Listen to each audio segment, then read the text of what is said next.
The silence in my apartment wasn't merely an absence of sound, it was a tangible entity heavy and suffocating 3 months. The rent had gone unpaid, my options had dwindled to nothing. Then came the knock from Mr. Thorne.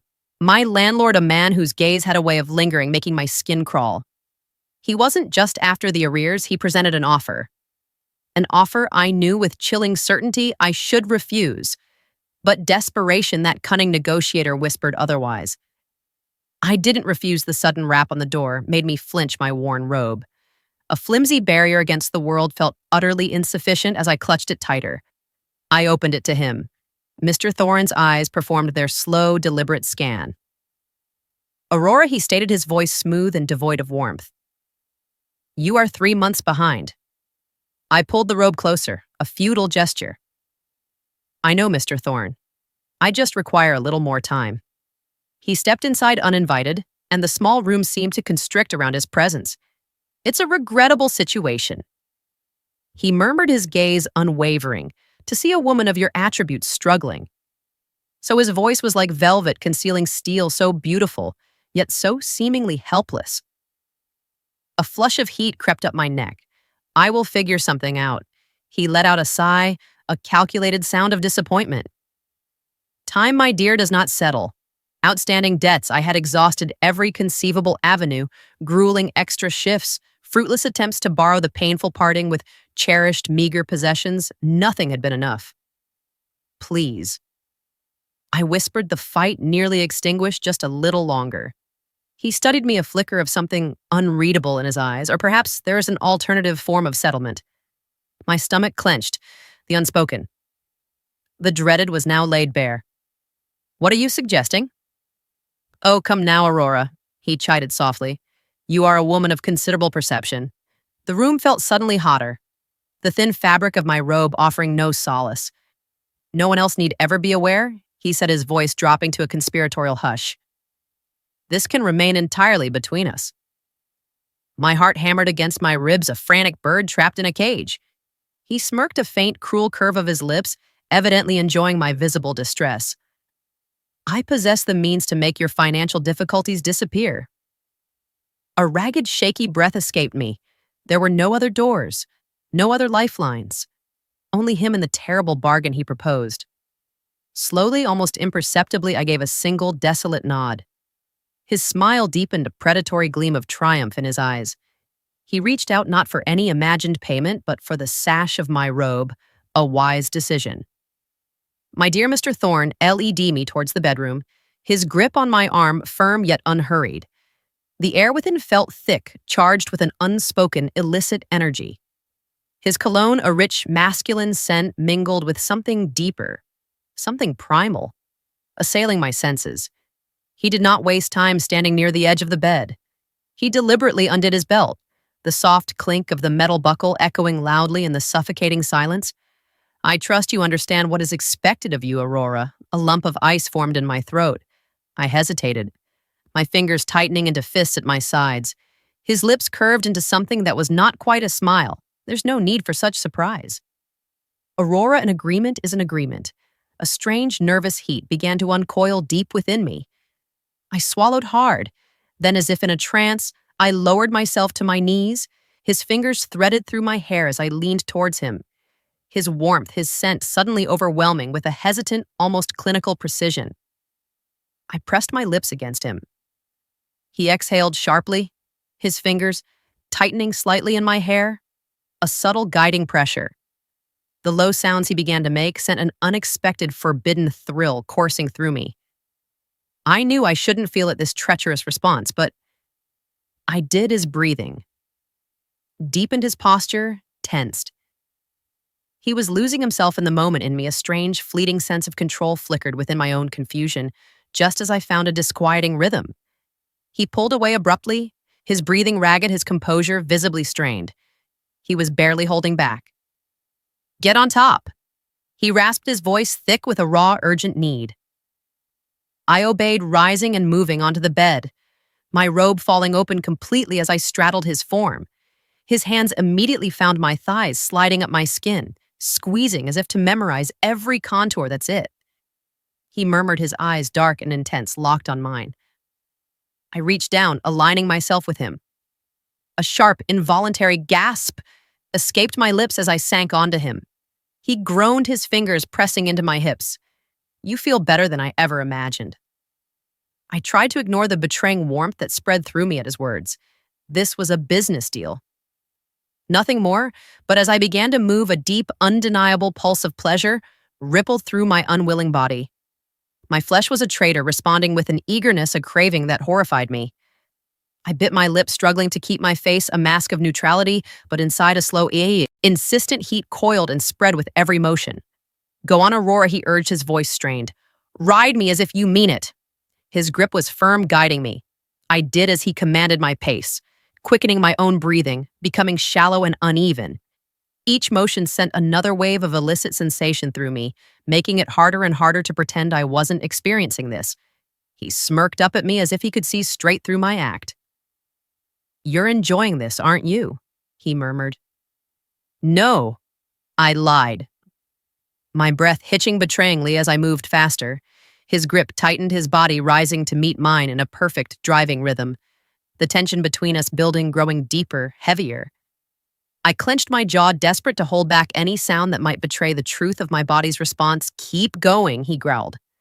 His own control slipping, his eyes never leaving mine, drinking in every movement. Every unspoken reaction. I dug my nails into his chest, holding on as a powerful pleasure built inside me, threatening to spill over. His breath hitched, his body tensing beneath me, and then with a final shuddering exhalation, his hands locked me in place as he reached his peak. I followed seconds later, my body trembling from the unexpected intensity, but I swallowed my moans, keeping my expression unreadable as I collapsed onto him, my body still humming with the aftershock for a moment. We just lay there, our breathing, heavy skin damp and warm, then slowly I moved off him. Sitting at the edge of the bed, I didn't speak. There was nothing to say, but deep down I knew the truth. I had, against all reason, enjoyed every second of it, and so clearly had he. I sat at the edge of the bed, pulling my robe around me, though it did little to cover what had already been exposed. My skin still tingled, my breath still unsteady. I felt his eyes on me, watching, waiting. You surprised me. Aurora, his voice was smooth again, amused. I didn't expect you to enjoy yourself. Quite that much. A flicker of heat in my stomach. I ignored it. It was just a deal, I murmured. He chuckled. Certainly, if that's what you need to believe. Silence stretched between us. I should have felt consumed by shame, but I didn't. Not entirely a part of me had undeniably liked it more than I wanted to admit. I have another proposition for you, he said. Then I glanced at him. What do you mean? He leaned against the headboard, his shirt still open. His expression unreadable. You enjoyed this, I know you did, and there are men, discerning men, who would pay good money for a woman like you. I stiffened. You're joking. Not in the slightest. He watched me closely. You said your options were exhausted, but they don't have to be. You could turn this aptitude into something lucrative. My breath hitched. That's different. This was just... I stopped lacking the words. Just what? His smirk deepened. Just a favor, just for fun. I turned away, my mind racing. I should have been disgusted, but I wasn't. Because he was right. I had enjoyed it, and now the thought of doing it again, of being wanted, of being in control, of making something out of nothing, didn't seem so impossible. It's your choice, of course, he said, standing up, buttoning his shirt. You don't have to say yes, but if you do, I know 2 gentlemen who would pay very well for a night with you. A chill ran through me, not just one, too. I swallowed hard. It should have been an easy no, but it wasn't how much his smirk widened. More than you've made in a single night in your entire life. I exhaled slowly, my pulse hammering in my ears one night. 2 men, a choice that could change everything. I lifted my chin and nodded. Once all right. Mr. Thorne grinned, reaching for his phone. Good girl. I'll make the call. The next evening, I stood in front of the mirror, smoothing a new dress over my hips. It was tight, low-cut, revealing just enough Mr. Thorne had picked it out himself, along with a pair of heels that made my legs look longer than I remembered. I barely recognized the woman staring back. My hands trembled slightly as I adjusted my hair. Why was I nervous? I had already made my choice. There was no turning back now. You look perfect, Mr. Thorne murmured from the doorway. His eyes roamed over me, slow and approving. They'll love you, I swallowed hard, exhaling through my nose. Who are they, friends? He smirked, generous ones. You give them a good night, Aurora, and you'll never have to worry about rent again. A knock at the door. My breath caught. They were here. Mr. Thorne's smirk deepened. Showtime, sweetheart. I turned toward the door, my heart pounding as I reached for the handle, and then I opened it. Two men stood there, eyes dark, expressions unreadable, and they were here for me. I led them into the room. My pulse pounding, each step weighted with anticipation. My heels tapped softly against the floor, the air charged with an unspoken energy. They followed closely. Their presence surrounding me, two sets of eyes. Two men whose attention was solely on me. I had agreed to this, a part of me strangely wanted this, but still something inside me twisted. A flicker of hesitation, a spark of excitement. The taller one, broad-shouldered, confident, was the first to reach for me. His touch landed at my waist firm. Deliberate, his fingertips pressing lightly as though committing every curve to memory. The other, leaner, sharper-eyed, quiet but intensely observant, lingered just behind his breath, warm against the back of my shoulder, sending an unexpected ripple down my spine. Let's take care of this. The first murmured, his fingers brushing over the strap of my dress, teasing at the fabric as he met my gaze. Slowly, layers slipped away, fabric falling with ease. Hands followed, exploring, learning. Appreciating as cool air kissed my skin. I reached forward and turned my fingertips, tracing the firm lines beneath their clothes, my touch testing their response. Their eyes never left me watching. Waiting, a slow exhale left my lips. There was no hesitation. I wanted to give them exactly what they were waiting for. I moved with careful intention, fingers working through the closures of their belts, undoing each one at a measured pace, feeling the coiled tension beneath the layers between us. Their breathing deepened, muscles shifting as I explored, warmth radiating against my touch. A quiet sound escaped the first man, a deep note of appreciation as he tilted my chin upward, meeting my gaze with something unreadable in his expression. Just like that, he murmured, his voice smooth-edged with something darker. A familiar heat curled through me, something both exhilarating and dangerous in the way they watched me, knees bent, movements deliberate. I lowered myself, fingers still wrapped around them, both warmth pressing against my skin. One hovered near my lips, a silent invitation waiting for my decision. I leaned in, welcoming him, tasting the heat, tracing his shape with deliberate care above me. He inhaled sharply, fingers weaving through my hair, guiding me with the lightest touch. The second man wasn't forgotten. My other hand worked him with just as much attention, teasing, drawing out each reaction. His breath hitched, his fingers brushing the curve of my jaw as he studied me, absorbed in every moment their combined presence.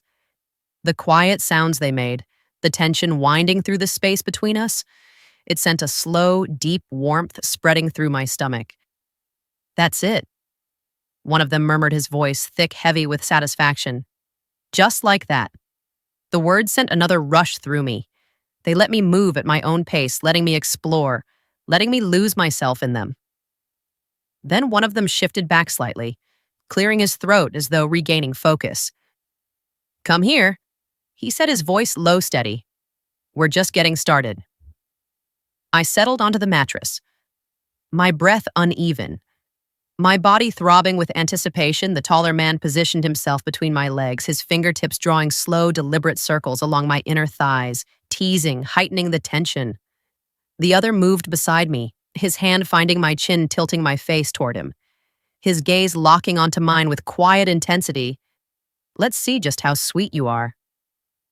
The first murmured, his voice deep, laced with amusement. Then he lowered himself, his breath warm against my skin before the first flicker of sensation sent a shudder through me. A sharp gasp caught in my throat as his lips explored me, his touch slow, patient, deliberate. My fingers curled against the sheets, gripping them as each movement sent another ripple of sensation through me. The second man leaned in, his mouth brushing against mine before deepening the kiss, his lips parting against mine, I welcomed him, letting the warmth of him consume me, muffling the sounds escaping my throat. As pleasure built between us, they moved in perfect rhythm, one unraveling me with his mouth, the other drawing me deeper into the kiss, his fingers threading through my hair, keeping me close. She's incredible. One of them murmured, his voice laced with admiration. I should have felt nervous. I should have hesitated, but I didn't. I wanted more, and they could see it. They moved me effortlessly, guiding me, shifting me into position as if they already knew what I needed. Now I was on all fours, my body still trembling, still buzzing from their touch. The second man, the one who had been watching, waiting patient until now, moved behind me, his hands steady on my waist, grounding me. You ready for more? He asked, his voice low. Knowing I barely had time to respond before he pressed forward, a slow, measured pressure that sent a deep, unrelenting warmth spiraling through me. My breath hitched, my fingers tightening against the sheets as my body adjusted to him. He groaned softly, his grip securing me in place. His movements steady, deliberate, as if savoring every moment the first man moved in front of me, his fingers skimming my jaw, coaxing my gaze upward. Let me feel you, he murmured. I parted my lips, welcoming him. The heat of him against me, the steady rhythm of his breath mixing with mine, just like that. He whispered, his thumb brushing along my cheek, his fingers tangling into my hair. They moved together, each guiding me, their rhythms syncing. One keeping my body steady, the other keeping my focus locked on him. A quiet moan escaped my throat, the vibrations making the man in front of me inhale sharply, his fingers flexing against my skin behind me. The second man shifted his pace, becoming fluid, drawing another gasp from me as warmth pulled deep within my core. You love this, don't you? One of them murmured, his voice teasing. Knowing, I whimpered softly, my body betraying me, the truth evident in every movement. Every sound I did, I loved every second of it. They weren't finished. They moved me again, lifting me, shifting me seamlessly into a new position, guiding me exactly where they wanted me. Now I was atop the first man, his hands firm on my hips, grounding me. His gaze met mine, a flicker of satisfaction playing across his lips. Let me see how much you want this, he murmured, his grip tightening just enough to steady me. A slow breath escaped my lips as I sank onto him, a deep warmth building inside me, the stretch sending another shudder down my spine. His head fell back against the pillows, a quiet groan slipping from his lips as I moved against him, but behind me, the second man wasn't done. I felt his touch first, teasing, testing his fingers, exploring the curve of my back, waiting for my reaction. A sharp breath left me, anticipation curling through my stomach. A flicker of hesitation met with an even deeper sense of want. He leaned forward, his breath hot against my ear. Take your time, he murmured. I'll guide you through it. I exhaled, my body tensing, adjusting, a slow, gradual acceptance as he pressed forward, the heat between us intensified the moment, stretching bodies sinking in perfect rhythm. That's it. One of them groaned, just like that. I wasn't sure who spoke. I was too lost in it. Too overwhelmed by the way they moved with me, their touch, their breath, their bodies keeping pace with mine. They worked in tandem, one studying my hips, the other pressing closer. Their movements, precise. Controlled, the pressure built, slowly spreading through me in waves, my breath coming faster as the sensation coiled tighter and tighter. You're incredible, one of them murmured, his voice reverent, filled with something raw. Look at her, the other whispered, his fingers skimming my spine, making me shudder, completely lost in it. I couldn't hold back anymore. The tension inside me coiled to its peak, a final deep pull that unraveled me completely. Warmth crashing through my body in waves, then a sharp inhale from beneath me, his fingers pressing into my skin, his body tensing as his rhythm faltered, a low groan behind me, his grip steadying me as he let go. Following right after the moment stretched breathless and infinite before fading into warmth, the room settled into silence, the only sound, the slowing rise and fall of our breaths in the quiet aftermath. A new understanding began to dawn. I had never expected to enjoy it, never expected to want more, but life in its brutal way had stripped away my pretenses, forcing an awakening I hadn't sought, but could no longer deny. It wasn't about being wrong or right, but about confronting the complex, often contradictory truths within oneself when pushed to the absolute limit. This path was not chosen, but it was mine, and on it I began to glimpse a strength, a resilience I never knew I possessed,